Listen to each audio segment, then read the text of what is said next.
নমস্কার শ্রোতা বন্ধুরা, কেমন আছেন সবাই? আবার চলে এলো শুক্রবার আর আমাদের আরেকটা আড্ডার সময়, তাই না? আজকে কিন্তু আমি আলোচনা করব একজন প্রখ্যাত সাহিত্যিক, তাকে নিয়ে।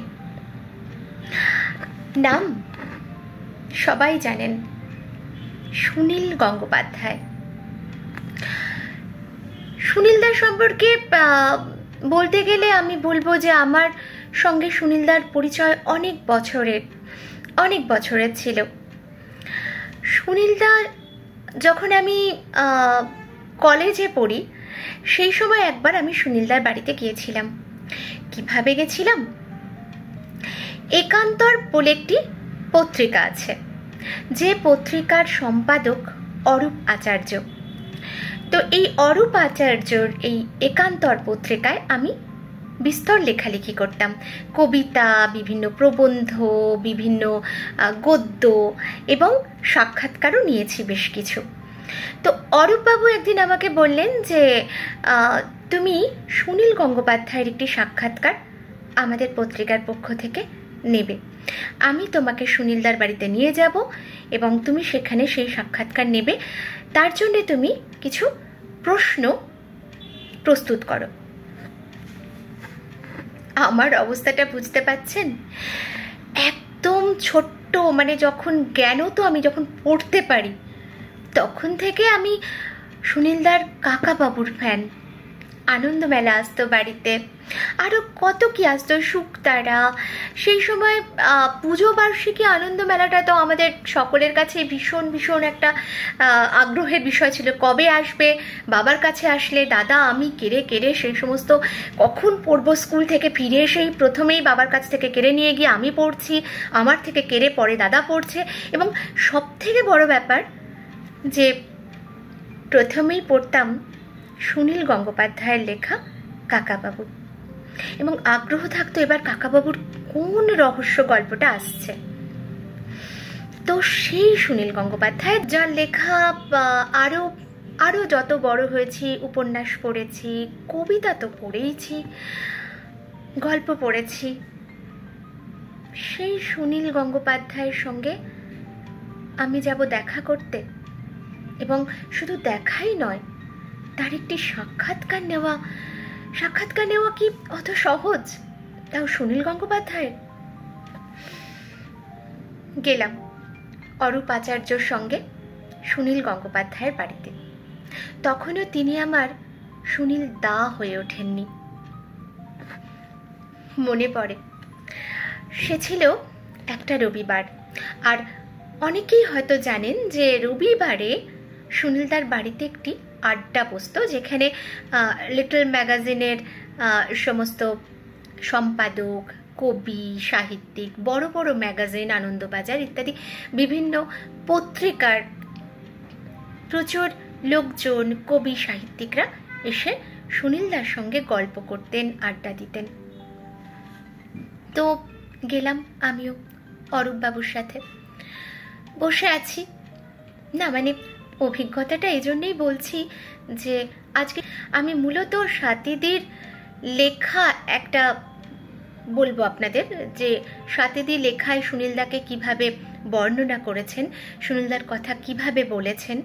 তো সেটা বলবার আগে আমি ওই গঙ্গা জলে গঙ্গা পুজোটুকু সেরে রাখি। সুনীলদার বাড়িতে গেলাম, যাওয়ার পরে দেখি সুনীলদা একদম ঢুকতেই ওদের ড্রয়িং রুমের একদম শেষের দিকে যেখানে বারান্দা থাকে তার আগে সুনীলদা সিঙ্গল একটা সোফায় বসে আছেন, পাশে আরো সোফা সাজানো বড় বড়। আমি গিয়ে সুনীলদার ঠিক বাঁ দিকের একটা সোফায় ঘুটাসুটি হয়ে বসলাম। পাশে ছিলেন একান্তরের সম্পাদক মশাই।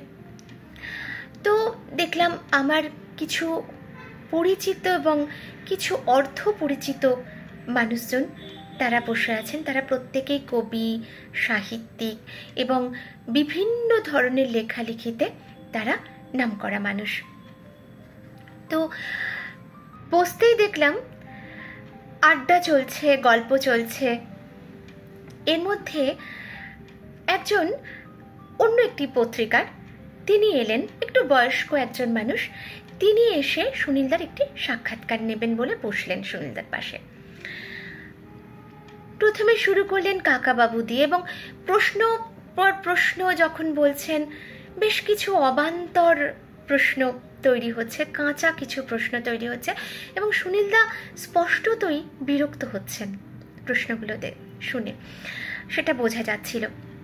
ওনার সাক্ষাৎকার পর্ব শেষ হয়ে যাওয়ার পর অরূপবাবু বললেন সুনীলদাকে যে এই মেয়েটি, এর নাম স্বপ্না বন্দ্যোপাধ্যায়, এ আপনার একটি সাক্ষাৎকার নেবে আমাদের পত্রিকার পক্ষ থেকে। সুনীলদা আমাকে দেখে বললেন, আরে এইটুখানি একটা মেয়ে আমার সাক্ষাৎকার নেবে? কিসে পড়ো তুমি?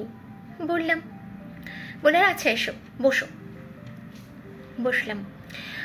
আমি প্রথম প্রশ্নটি করেছিলাম, আমার এখনো মনে আছে, আমি অনেক প্রশ্ন সাজিয়ে নিয়ে গেছিলাম, এবং প্রথম প্রশ্নটি যেটা আমি করেছিলাম সুনীলদাকে, সেটি হলো, শক্তি চট্টোপাধ্যায়কে খুব মিস করেন?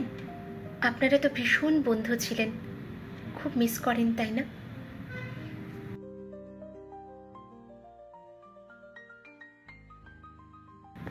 সুনীলদাকে দেখেছিলাম চোখ দুটো জলে ভরে উঠেছে এই কথা শুনে, একটু উদাস হয়ে গেলেন। গিয়ে বললেন, হ্যাঁ খুব খুব মিস করি শক্তিকে। সেই শুরু হলো আমাদের সাক্ষাৎকার পর্ব। একের পর এক প্রশ্ন, এবং সুনীলদা খুব সাবলীলভাবে, খুব আনন্দের সঙ্গে, এবং আমি আশাই করিনি যে এত এত বড় বড় উত্তর পাবো, এরকম আন্তরিক উত্তর পাবো। সুনীলদা আমার প্রশ্নগুলো সেই রকমভাবে জবাব দিতে শুরু করলেন। মনে হলো না সুনীলদা একজন অমন বিখ্যাত সাহিত্যিক, অমন বড় মাপের কবি। মনে হলো খুব কাছের, খুব খুব কাছের মানুষ আমার। আর সেই দিন থেকেই সুনীলদার সঙ্গে আমার সম্পর্কের শুরু। সেই দিন থেকে স্বাতীদির সঙ্গেও আমার সম্পর্কের শুরু। আমি প্রায় প্রতি রবিবারের আড্ডায় যেতাম। এছাড়াও কৃত্তিবাসের আলাদা আড্ডা ছিল মাসে একবার, সেখানেও আমি আস্তে আস্তে যেতে শুরু করেছি সুনীলদার কথা অনুযায়ী। এবং সব থেকে মজার ব্যাপার ছিল, সুনীলদা যখনই জানলেন আমি কবিতা লিখি, আমার নিয়মিত সানন্দা, দেশ বা অন্যান্য জায়গায়, তথ্যকেন্দ্র এবং বিভিন্ন লিটল ম্যাগাজিনে কবিতা বেরোয়, উনি আমার কাছ থেকে চেয়ে চেয়ে কবিতা নিতেন। আমার খাতা থাকতো, ডায়েরি থাকতো, উনি দেখে বেছে কবিতা নিতেন। এবং আমি পরে দেখেওছি, শুধু আমার সঙ্গে এরকম করতেন তা না, উনি অন্য সকল কবি সাহিত্যিকের সঙ্গেও উনি ওই দেখে বেছে কবিতা নিতেন, কবিতারা দেখাতেন, কবিতা বেছে সুনীলদা কবিতা নিতেন। এরপরেও বিভিন্নভাবে সুনীলদা এবং স্বাতীদিকে খুব কাছে পেয়েছি আমি অনেকগুলো বছর। আচ্ছা, সেই সমস্ত গল্প তো আমি অবশ্যই শোনাবো। আমি জানি না শুনতে কেমন লাগছে, আমি একটু স্মৃতি ভারাক্রান্ত হয়ে পড়েছিলাম। মাঝে মাঝে আরও দু একটা স্মৃতির কথা শোনাবো। তার আগে আমি বলি যে এর আগে কোনো একটা আড্ডায়, স্বপ্নাও তার কথার আড্ডায়, আমি শিবরাম বাবুর সম্পর্কে আলোচনায় আমি সুনীলদার কথা বলেছিলাম। আজকে বলবো স্বাতীদির লেখা একটি গদ্য বা স্বাতীদির লেখা একটি রচনা, যেটি সুনীলদাকে নিয়ে।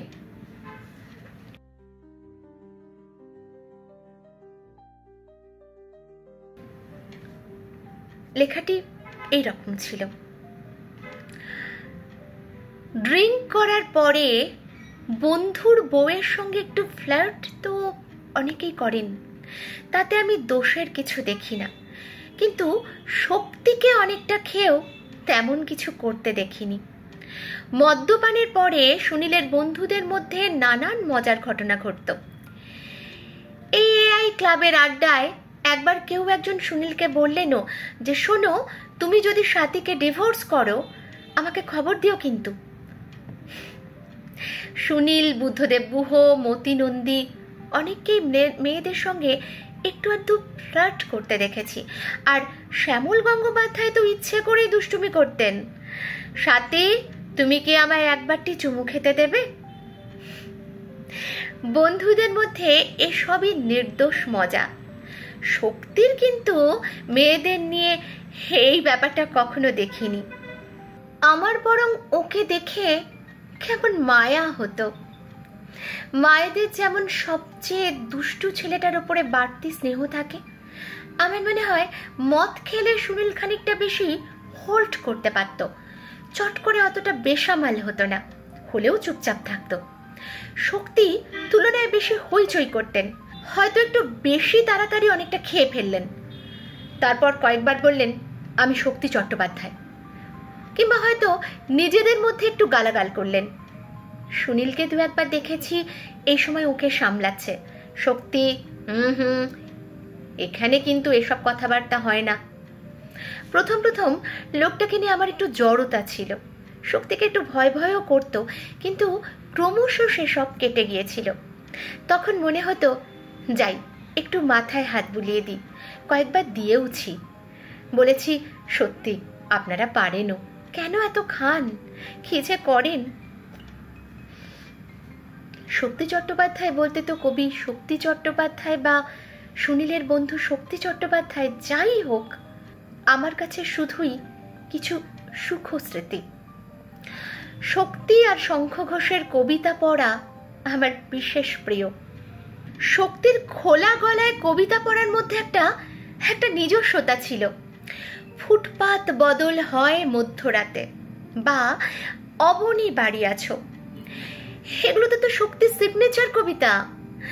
আমার কিন্তু ওই বাঘটাও বড্ড প্রিয়, সেই যে ভালোবাসার বাঘ বেরোলো বনে। তবে কবিতার বাইরে মানুষটাও একটা আলাদা ছাপ ফেলেছিল।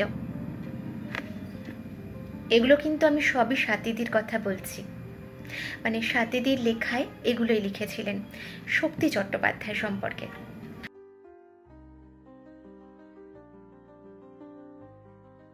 স্বাতীদি লিখছেন, সুনীলের পুরনো বন্ধুদের মধ্যে অনেকের সঙ্গেই পরে খানিক সুর কেটে গিয়েছে বা কিছু অভিমান জন্মেছে, কিন্তু শক্তির সঙ্গে সম্পর্কটা বিশেষ বদলায়নি। হ্যাঁ, কত লোকে তো কত কথা রটায়, এর ওর নাম করে এটা সেটা বলে। শক্তির নাম করেও হয়তো কেউ সুনীলকে কখনো কিছু বলেছে, কিন্তু তার ফলে শক্তি সুনীল সম্পর্কে শেষ দিন অবধি আমি তেমন কোনো অদল বদল দেখিনি। এখনো শক্তির কথা ভাবলেই আমার ওর সঙ্গে দেখা হওয়ার শেষ দিনটার কথা মনে পড়ে। উনি তখন আনন্দবাজার থেকে রিটায়ার করেছেন, শান্তিনিকেতনে পড়াচ্ছেন। সেই দিনটায় বেশ সকাল সকাল আমাদের শান্তিনিকেতনের বাড়িতে এসে হাজির। তা আমার মনে আছে, দুই বন্ধু তো যথারীতি রামের বোতল খুলে বসলেন। আমি বেশ রাগ করেছিলাম, আর শক্তি অমনি অমন করিস না মা, আজ একটু খেতে দে না বলে উঠলেন। মদ খেলে আমাকে তুই বলতেন, মা মা করে ডাকতেন। কিন্তু সেদিন মদ্যপানের আগেই শক্তি সুনীলের কিছু কথাবার্তা হয়েছিল যা আমার মনে থেকে গিয়েছে। আমি তখন রান্নাবান্না দেখছি, ঘরের কাজ সামলাচ্ছি, আর মাঝে মধ্যে ওদের মাঝে এসে বসছি। তখন সুনীল সাহিত্য একাডেমি নিয়ে ব্যস্ত, আনন্দবাজারের চাকরিও করছে। লেখালেখির চাপ খুবই। কৃত্তিবাস পত্রিকার ভবিষ্যৎ নিয়ে তখন সুনীলের মধ্যে একটা দুশ্চিন্তা ছিল। তখন বোধহয় কৃত্তিবাস বন্ধই ছিল বা বিক্ষিপ্তভাবে বেরোচ্ছিল। পরে আমাদের বিলেতের বন্ধু ভাস্কর দত্ত কৃত্তিবাসের পৃষ্ঠপোষকতা করেছিলেন। সেই সময়ে কে কৃত্তিবাসটা দেখবেন, কে সময় দেবেন, কিছুই ঠিক করা যাচ্ছিল না। দুই বন্ধুর মধ্যে এসব নিয়ে কথা হয়েছিল। শক্তি কৃত্তিবাসের দায়িত্ব নিতে চেয়েছিলেন। আমি তো রিটায়ার করেছি, তুমি আমায় কৃত্তিবাসটা দিয়ে দাও। সুনীল এটা শুনে খুবই উৎসাহিত হয়েছিল। শক্তি বলেছিলেন লেখা যে যার মতো দেবে, আমি নিজে বিজ্ঞাপন জোগাড় করে আনব। শক্তি মালিক সম্পাদক হবেন। সুনীল শুনে বলেছিল, এই তো খুব ভালো কথা, সত্যি আমি আর পাচ্ছি না। তুমি তুমি দেখলে নিশ্চিন্ত হতে পারি, কলকাতায় ফিরে বাকি কথা হবে। এসবই আমার নিজের কানে শোনা। খুবই সিরিয়াসলি কথা বলেছিলেন দুজনেই। তখনও কেউ গ্লাস হাতে নেননি। তার আগেই কৃত্তিবাসের ব্যাপারটা ওরা ঠিক করে ফেলেন। দুজনেই একমত হয়েছিলেন, কিন্তু কথা আর হয়নি। শক্তির আর কলকাতায় ফেরাও হয়নি। সেই রাতে আমরা কলকাতায় ফিরে যাই, আর তার পরের দিনই শক্তির চলে যাওয়ার খবরটা ছড়িয়ে পড়ে। ওই দিনটাতেও শক্তিকে মৃদু বকুনি দিতে হয়েছিল। শক্তি এদেশী, কিন্তু মিষ্টি দু চোখে দেখতে পারতেন না। চিতল, বোয়াল সব মাছ ভালোবাসতেন। সেদিনও বোয়াল মাছ রান্না হয়েছে শুনে খুব ভালোবেসে খেতে চাইলেন, কিন্তু ভাত খেতে পারলেন না, কিছুতেই খেলেন না। এত করে বললাম, তবু ভাত ছাড়া ভর দুপুরে শুধু মাছ খেয়েই বেরিয়ে গেলেন, সেই শেষবারের মতো। এই শক্তির কত গল্পই যে আমি শুনে আসছি। সুনীলের সঙ্গে আলাপ হওয়া স্তক। ওর কবিতা আমি আগেই পড়েছি, যেমন সুনীলেরটা পড়তাম, কিন্তু আমি কবিতার তত ভক্ত ছিলাম না গোড়ায়। তখন সুনীলের নীল লোহিত আমার বেশি ভালো লাগতো। এর মধ্যে সুনীলের সঙ্গে আলাপ হলো। তখন কিন্তু সুনীলের সঙ্গে শরৎবাবু, মানে শরৎ মুখোপাধ্যায়, তারাপদ রায়, এদেরই বেশি দেখতাম। আমি, সুনীল, শরৎবাবু, বিজয়া এখানে ওখানে বেরোতামও। শক্তি সেখানে থাকতেন না। পরের দিকে সাগরময় ঘোষ কোথাও ডেকেছেন, কিংবা এআইআই ক্লাবের আড্ডায় বসেছি। এইসব জায়গায় সবসময় শক্তিকে পাওয়া যেত না। উনি এলে সকলেই কিন্তু খুব খুশি হতেন। শক্তির সঙ্গে বোধহয় হিমানীশ গোস্বামীদের বেশি ভাব ছিল। বন্ধুর সংখ্যা শক্তিরই বেশি, সুনীলের তুলনায় প্রায় 10-12 গুণ। সুনীল তো একটু লাজুক প্রকৃতিরও ছিল, লোকে ভাবত দাম্ভিক, কিন্তু শক্তি বরাবরই যেখানে যায় মধ্যমণি। নানা রকম মজা ছেলে মানুষিতে জমিয়ে রাখে। শক্তিকে দেখার আগেই ওদের বিষয়ে অনেক মজার গল্প আমি শুনে ফেলি। তার মধ্যে একটা ওই LSD খাওয়া। সুনীল, শক্তি দুজনেই খেয়েছিলেন, তারাপদও খাননি। একজনকে তো সামলাতেও হবে, বোধহয় তাই। শুনেছি আমেরিকার বিখ্যাত কবি অ্যালেন গিন্সবার্গ ওদের বলেছিলেন, বেশি নয়, তোমাদের বড়জোর 2টো করে বড়ি দেব। তা ওরা দুজনেই বোধহয় 1টা করে খেয়েছিল, তাতেই যা হওয়ার হয়। আমার এখন ঠিক ভালো মনে নেই কার কি হয়েছিল, তবে সুনীল সম্ভবত ছোটবেলায় চলে গিয়েছিল। খানিকটা নিজের থেকে বেরিয়ে এসে নিজেকে দেখেছিল। অনেকগুলো লাল রঙের ফুটকি দেখেছিল, আর আলপথের উপর একটা ছোট্ট ছেলে। কি সব আশ্চর্য দৃশ্য, হ্যালুসিনেশন। শক্তিও তেমন কি যেন একটা দেখেছিলেন। কিছু একটা দেখে ওর বোধহয় খুব কষ্ট হয়েছিল। এই লোকটাকেই বোধহয় প্রথম দেখলাম ডায়মন্ড হারবারে। তখনও আমার আর সুনীলের বিয়ে হয়নি। আমাদের সম্পর্কের ব্যাপারটা কেউ জানে না, শুধু দুজনের মধ্যেই গোপন রয়েছে। সুনীলের অনেক বন্ধুর মধ্যে সেদিন শক্তিও ছিলেন, সেটা অবশ্য খুব আলাদা করে আমার মনে নেই। এই সময়ের কাছে পিঠেই সুনীলের বন্ধুদের দুর্দার করে বিয়ে হতে লাগলো। 1967 সালটায় তো বিয়ের লাইন লেগেছিল। তারাপদ, সমরেন্দ্র সেনগুপ্তর বোধহয় আমাদের আগেই বিয়ে হয়েছিল। আমাদের পরে বোধহয় শক্তি, শরৎবাবু, শ্যামলের। এরপরে শক্তির কাছেও ওদের সবার অল্প বয়সে দৌড়াতে নানা গল্প শুনেছি। আমায় একবার বলেছিলেন, জানো তোমার বর আমাকে মেরেওছে, ওর মার খেয়েই আমি এখনো কানে একটু কম শুনি। সুনীলের হাতের পাঞ্জাটা খুব বড় ছিল তো। সুনীলও পরে বলেছিল, শক্তিকে সামলাতে কখনো কখনো একটু আধটু অমন করতে হতো। এসবই ওরা যখন দল বেঁধে রাতের কলকাতা শাসন করত তখনকার ঘটনা। মাঝে মধ্যে টলমলে অবস্থায় মাথা গরম করত ওরা সবাই। ট্যাক্সি ড্রাইভারের সঙ্গে ঝামেলা টামেলাও হয়েছে শুনেছি, আবার নিজেদের মধ্যে টুকটাক কিছু। কিন্তু তখনকার এই সমস্ত ঘটনা ওদের বন্ধুত্বে কোনো ছায়া ফেলেনি কোনোদিন। পরের দিকে, মানে আমাদের বিয়ের পরে অবশ্য ওদের মধ্যে কোনো মারকুটেপনে আমি দেখিনি, তবে একটা ঘটনা আলাদা করে মনে আছে, আমাদের বাড়িতেই ঘটেছিল। তখন সম্ভবত আমরা বিজন সেতুর দিকটায় একটা অন্য বাড়িতে থাকতাম। আমার শাশুড়ি মা অন্য কোথাও গিয়েছিলেন। সেই সুযোগে বাড়িতেই একটা আসর বসেছিল। শক্তি, সুনীল, মতি, তারপর খেলোয়াড়রা চুনি গোস্বামী, পিকে ব্যানার্জি এরা ছিলেন। শক্তি তো নিজেই খুব উৎসাহ নিয়ে বললেন, আমি বার সামলাচ্ছি। আর বার সামলানো মানে তো যত না সামলাচ্ছেন, নিজে ঢকঢক করে খাচ্ছেন আরো তত বেশি। এর মধ্যেই ঘটল ঘটনাটা। পিকে তো খুব সুন্দর করে কথা বলতেন আর অনর্গল কথা বলতেন। শক্তি বোধহয় কিছুতেই এন্ট্রি পাচ্ছিলেন না। আচমকাই এই চুপ বলে চেঁচিয়ে উঠলেন। আমরা সবাই একটু অপ্রস্তুত। পিকে নিজেও বেশ খানিকটা হকচকিয়ে গিয়েছেন। এর কিছুক্ষণ বাদেই পিকে চুনিরা চলে যাওয়ার পর বোধহয় শক্তি আর মতির মধ্যে গোলমাল শুরু হলো। ঠিক কি নিয়ে এতদিন বাদে তার আমার মনে নেই, কিন্তু একটার পর একটা গ্লাস ভাঙছে তখন, কাউকে থামানো যাচ্ছে না। সে যাই হোক, কোনো মতে সামলানো গেল। তবে আমাদের বাড়িতে শক্তির আসাটা খুব ঘন ঘন ঘটতো না। এর একটা কারণ বোধহয় আমার শাশুড়ি মা আমার বাড়িতে থাকতেন। সুনীলের মা খুবই ব্যক্তিত্বময়ী ছিলেন। তখনকার দিনে তো বাবা মারা থাকলে ছেলে মেয়েদের এত মদ খাওয়া চল ছিল না। আমার শাশুড়ি মা সুনীলকে দিয়ে মদ খাওয়ানোর ব্যাপারে প্রতিজ্ঞা করিয়ে নিতে চেয়েছিলেন।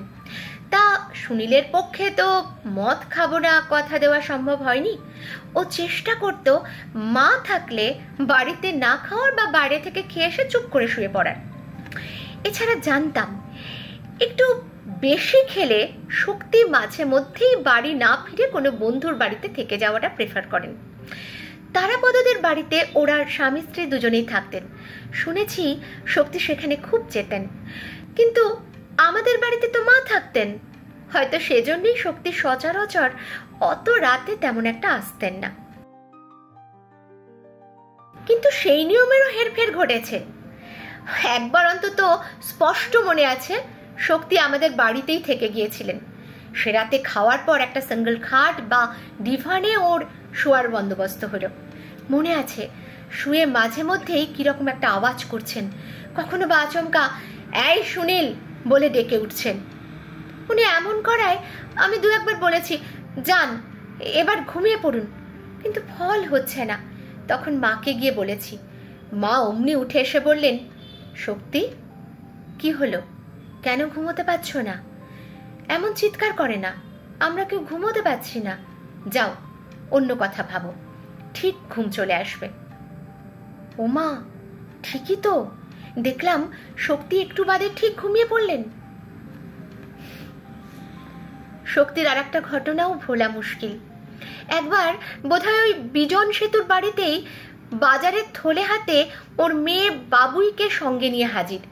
তারপর এটা সেটা বলতে বলতে এই একটু বাজারটা সেরে আসছি বলেই উধাও। তারপর ঘন্টার পর ঘন্টা কাবার, আর আসেন না। তখন তো অত ফোনও ছিল না, থাকলেও বোধহয় শক্তির স্ত্রী মানে মীনাক্ষীর নম্বর আমাদের কাছে ছিল না। বাড়িতে আমি আর শাশুড়ি মা। সুনীল একটু বাদে অফিসে বেরিয়ে গেল। আমাদের ছেলে পুপলু শক্তির মেয়ের থেকে বোধহয় অল্প বড়, কিন্তু ওদের মধ্যেও তত ভাব নেই। বেচারি বাচ্চা মেয়ে তো আরেকটু বাদে ভ্যাঁ করে কেঁদে ফেললো, খালি বাড়ি যাব বাড়ি যাব। আমি আর মা ওকে সমানে খাওয়াতে চেষ্টা করছি, কিন্তু বেচারি তখন বাড়ি যাবে বলে অস্থির।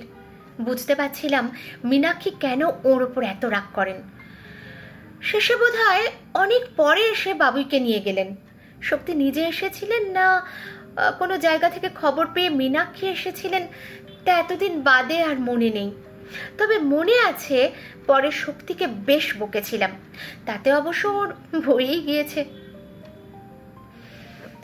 আমাদের দুটি পরিবারের বাচ্চাদের নিয়ে মেলামেশা ওদের ছোটবেলার পরে অবশ্য বড় একটা হয়নি, কিন্তু পার্ক সার্কাসের কাছে কর্নেল বিশ্বাস রোডের শক্তিদের বাড়িতে ওর জন্মদিন আমার খুব মনে আছে। সৌমিত্র চট্টোপাধ্যায়ের সঙ্গে তখন সুনীলের চেয়ে শক্তির বেশি ভাব, আর আমি তো সৌমিত্ররও ফ্যান। ফলে শক্তির বাড়িতে গিয়ে দেখি সৌমিত্র হারমোনিয়াম কোলে নিয়ে বসে গান করছেন। এই দৃশ্যটা শক্তির সৌজন্যেই পাওয়া। স্বাতীদি আরো লিখেছেন এইরকম,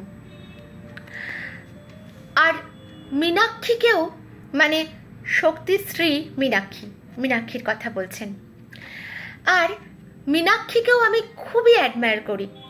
উনিও কবিতার পত্রিকা করতেন, লিখতেন, ব্যক্তিত্বময়ী। পরের দিকে শক্তি সুনীলের অফিসে নিয়মিত দেখা করলেও বাড়িতে আমাদের মেলামেশা কমে গিয়েছিল। কিন্তু প্রথম দিকে একদিন একসঙ্গে বেড়ানো আমার খুব মনে পড়ে। বোধহয় মধ্যপ্রদেশের কবি অশোক বাজপেয়ীর ডাকে শক্তি সুনীল ভোপালে কবিতা পড়তে গিয়েছিলেন। আমি আর মীনাক্ষীও গিয়েছিলাম। বাচ্চারা তখন একটু বড় বোধহয়। পুপলুকে কলকাতায় মায়ের কাছে রেখে যাই। ভোপাল থেকে ওদের দেওয়া একটি গাড়িতে আমাদের 4 জনের বেড়াতে যাওয়া হলো পাঁচমারি। তখন কিন্তু শক্তিকে কটা দিন খুব লক্ষ্মী ছেলে হয়ে থাকতে দেখেছি। সুনীল তো ড্রাইভারের পাশে বসতেই ভালোবাসত। গাড়িতে উঠেই একদম সামনে গিয়ে বসেছে। মীনাক্ষী গম্ভীরভাবে শক্তিকে বললেন, তুমি ধারে বসবে না। শক্তিরও কোনো প্রতিবাদ নেই। মনে আছে সুনীল সামনে আর পিছনে আমি, আর মীনাক্ষী সাইডে বসেছি, শক্তি মাঝখানে। আমার বরং তখন মনে হচ্ছিল, ইস, সুনীল যদি আমার কথা একটু শুনতো। এমনিতে সাইট সিইং এ শক্তি সুনীলের ততটা ঝোঁক ছিল না। নানা জায়গায় ঘোরা হচ্ছে, আমি আর মীনাক্ষী এদিক সেদিক উঠছি নামছি। শক্তি আর সুনীল বড়জোর গাড়ি থেকে নেমে নিজেদের মধ্যে গভীর আলোচনায় মগ্ন। আর গাড়িতে বসে টুকটাক হাত বদলও চলছে বোতলের। অত শাসনের মধ্যেও শক্তি সুনীলের স্টক রেডি থাকত। বোতলে জল মেশানো, গাড়িতে বসেই সামনের সিট পেছনের সিটের মধ্যে বোতলটা ঘুরছে।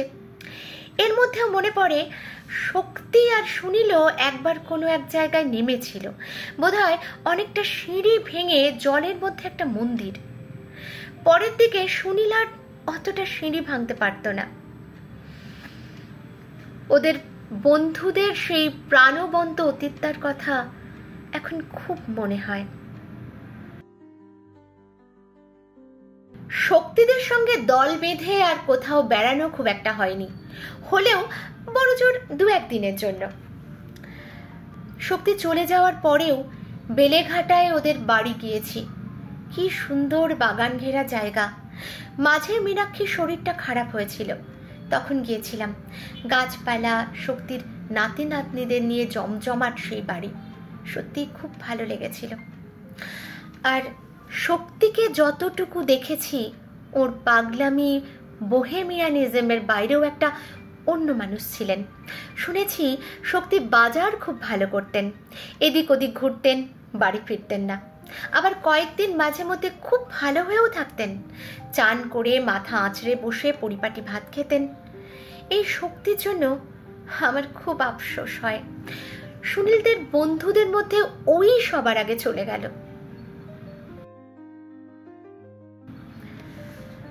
কবিতার আমি কি বা বুঝি, তবে আমার মনে হয় শক্তির কোথাও একটা ইনার ডিসিপ্লিন ছিল, নইলে এত ভালো লিখবে কি করে। সুনীলকে পরের দিকে দেখেছি দিনের বেলা অফিসের দিনে মদ খাওয়া বন্ধ করে দিয়েছিল।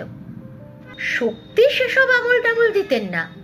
উনি হয়তো নিজের টার্মসে বেঁচেছেন, আনন্দে থেকেছেন। তবে ওকে যারা ভালোবাসতেন তাদের কথা ভাবলে মনে হয় একটু রাশ টানলেই ভালো হতো। এখন দেখে অনেকেই বলেন শক্তি তো প্রথমে গল্প লিখতেন, সুনীল কবিতা। ওরা নাকি চেয়েছিলেন নিজেরা একসঙ্গে সব না করে আলাদা আলাদা দিক ধরে রাখবেন। আমি অত বুঝি না। সুনীল শক্তি যে যেমন ইচ্ছে লিখেছেন। শক্তি আরো গল্প লিখলে সেটাও খুব ভালো হতো বলেই আমার মনে হয়। কিন্তু আমি বলবো শক্তির কবিতার মধ্যেও কত ভ্যারাইটি ছিল। আমাকেও তো কতজন বলতেন শক্তির কবিতার কথা। লোকে সুনীলের মহিলা ফ্যানদের কথা এত বলে, আমার কিন্তু বাংলাদেশের এক মহিলার কথা মনে পড়ছে, শক্তির কবিতার অন্ধভক্ত। উনি আমায় বলেছিলেন সুনীলদার কবিতা খুবই ভালো, কিন্তু শক্তিদার কবিতার তুলনা নেই। শক্তি সুনীলের সেই শেষ দিনের কথা বারবার মনে হয়। আমার স্থির বিশ্বাস, শক্তি যদি সত্যি কৃত্তিবাসের দায়িত্ব নিতেন, সে এক অন্যরকম কৃত্তিবাস হতো। তাই ওকে যারা ভালোবাসতেন তাদের কাছে তো বটেই, বাংলা সাহিত্যেরও বিরাট ক্ষতি হয়ে গেল শক্তির অত তাড়াতাড়ি চলে যাওয়ায়, অন্তত আমারটা মনে হয়।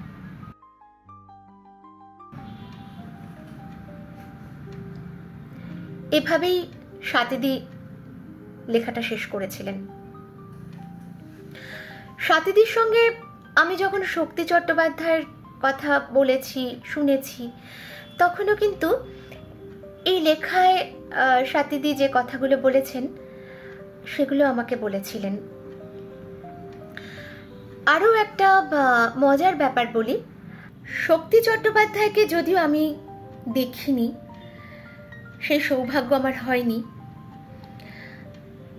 কারণ আমি অনেক পরে লেখালেখি জগতে এসেছি, এবং ওই যেটুখানি পরিচয় শক্তি চট্টোপাধ্যায়ের কবিতা, গল্প এগুলোর মাধ্যমে এবং স্বাতীদির কথাতেই।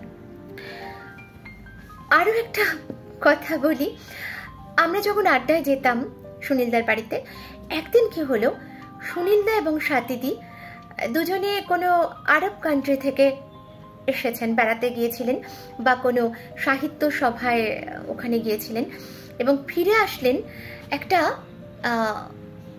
চকলেটের উট নিয়ে। সেই উটটা আমরা কেটেছিলাম রবিবারের আড্ডাতে। সে এক দারুণ মজার ব্যাপার হয়েছিল। উটের ছোট্ট ছোট্ট টুকরো করা হয়েছিল, একটা এত বড় উট চকলেটের, এত বড়, হ্যাঁ, এবং সলিড, সেটাকে কাটা হয়েছিল ছুরি দিয়ে। এবং সব থেকে বড় ব্যাপার, সুনীলদা সেই সময় খুব হাসছিলেন, ওটা আমার খুব মনে আছে। আর এছাড়াও স্বাতীদির হাতের রান্না খাওয়ার অভিজ্ঞতাও আমার আছে। ফেরার সময় একবার অনেক বেলা হওয়াতে স্বাতীদি আমাকে খুব যত্ন করে খাইয়েছিলেন। এরকম স্বাতীদি অনেককেই, যারা খুব কাছে, তাদেরকে খাইয়েই ছাড়তেন। আর একটা কথা খাওয়ার নিয়ে বলতে গিয়ে মনে হলো, সুনীলদার বাড়িতে আমাদের ওই রবিবারের আড্ডাতেই এক ভদ্রলোক এলেন, খুব বয়স্ক একজন ভদ্রলোক।